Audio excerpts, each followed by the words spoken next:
Ghost month sa opisina. Bakit laging may nagkakasakit o laging may away sa opisina nyo?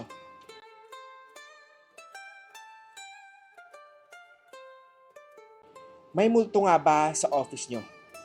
Napapansin mo ba, itong ghost month na ito, parang sunod-sunod na nagkakasakit ang mga nasa opisina? May mga biglaang resignation, maraming away, gulo, misunderstanding, at laging may inggit, may backstabbing, may tension, may chismis. Baka hindi lang toxic ang boss, baka may negative energy dala ng mga multo ng ghost month. Hi, ako po si Master Hans Kua at ngayon po pag-uusapan natin ang mga palatandaan na may hungry ghost sa inyong opisina at paano nga ba iiwasan itong mga hungry ghost na to. Mga palatandaan ng ghost presence sa workplace natin.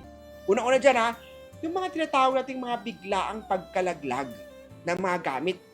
O kaya naman, yung pintuan ay kusang bumubukas, biglang may lamig sa isang sulok. Kahit mainit naman ang araw, madalas na sabay-sabay na nagkakasakit ang mga family members. O kaya may mga laging misunderstanding sa team kahit maliit lang na bagay. O yung mga nawawalang mga items. Mga static na noises sa CCTV or mga phones.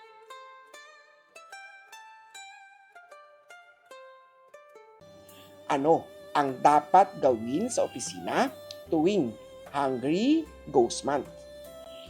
Feng Shui and Spiritual Cleansing ang mga tips ni Master Hans.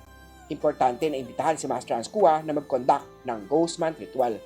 Makakatulong maglagay ng salt bowl o rock salt sa ilalim ng workstation. May mga ritual na sasabihin si Master Hans Kua dyan. Mag-burn ng insenso kung allowed ang use ng mga citrus o mga sage spray sa office corners. Maganda, ako mismo ang pupunta dyan. Makakatulong ang maglagay ng mga crystal kagaya ng mga black obsidian, pyrite, sa office table. Bili niyan sa Lucky Charm store ko. Huwag hayaan madilim ang storage room o mga CR area. Dapat laging maliwanag ang buong opisina. Yung mga manager or HR, need din sa lahat ng mga staff na i-cleanse ni Master Hans Kua. Kung ikaw ay team leader, manager, may-ari ng negosyo, ngayong Hungry Ghost Month, responsibilidad mong proteksyonan ang office energy.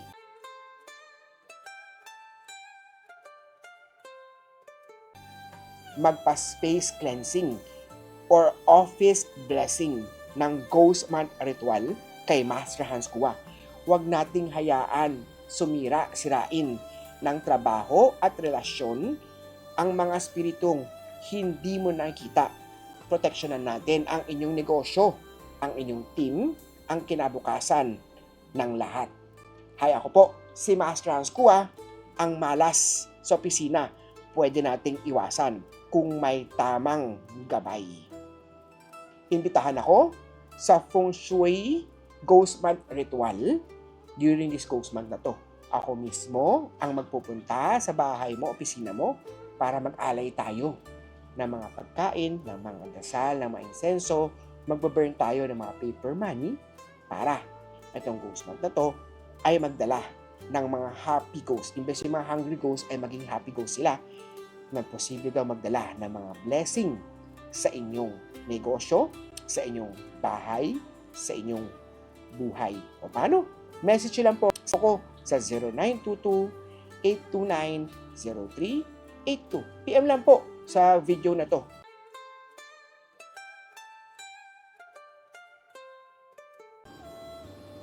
Ang tip naman natin ngayon ay tungkol sa pera at trabaho. Alam nyo ba, sa kalagitnaan ng Ghost Month, madalas na naiipit ang daloy ng trabaho, pera natin. Kaya kung ikaw ay may negosyo, iwas-iwas muna tayo sa pag-expand ng negosyo o pagbukas o pagkaroon ng bagong puhunan. Sa work naman trabaho naman, umiwas tayo sa mga chismisan, yung mga marites, mga inggitera na pwedeng magdala ng gulo. Ang mga gandang gawin natin ay mag-ipon, mag-budget ng maayos, at i-review ang plano bago inunsad. Pagkatapos ng Ghost Month, patapos na rin naman ang Ghost Month, i-message po ako sa 0922-829-0382 para ako mismo ang magbigay ng tips sa inyo.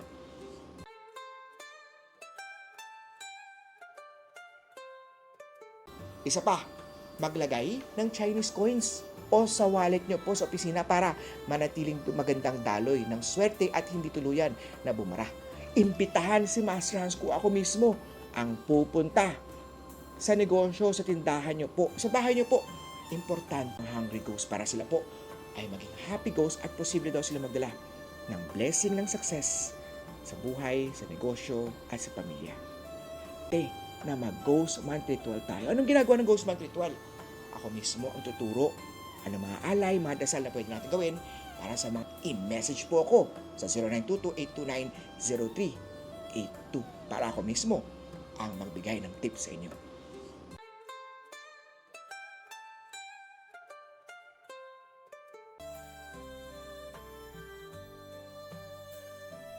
Tips naman tayo sa kalusugan at kaligtasan. Pumasok na okay na po ang peak, pinakagitna ng ghost month.